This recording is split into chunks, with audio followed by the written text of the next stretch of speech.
Hello and welcome to Stable-Ise. Today we look at the Bloodbathed Frostbrood Vanquisher, which is rather a mouthful, located from the 25-man version of all the achievements for Icecrown Citadel.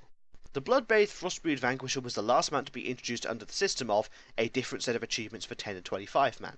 This was removed in Cataclysm, where the achievement was universal regardless of how many people you had in the raid at the time, which was appreciated by everyone as a rather good move. It also meant less efforts on Blizzard's part, so I imagine they were pretty thrilled with it too. The Bloodbathed Frostbrood Vanquisher is an achievement-based mount, meaning that if you really want this mount, you have to go through a series of tasks and various hoops over a decent amount of weeks, because you can't get all of the achievements in a single session. Because it's Icecrown Citadel, it's not going to be exactly difficult to do, but you will need to bring a healer, because you need to do Velithria Dreamwalker several times, meaning you will need to heal her quite a lot.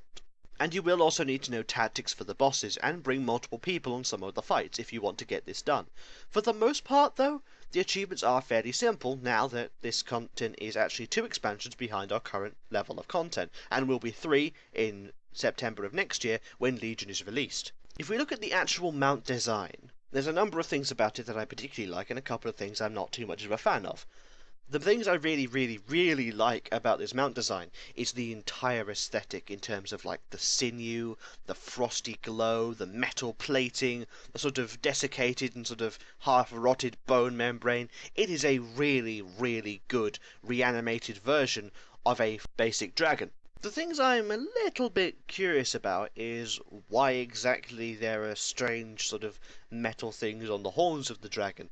It doesn't seem to really fit with the entire idea of a reanimated dragon, since no other dragon in the game shares that kind of ornamentation. Not even Alexstrasza, who's rather ornate for a dragon in her dragon form.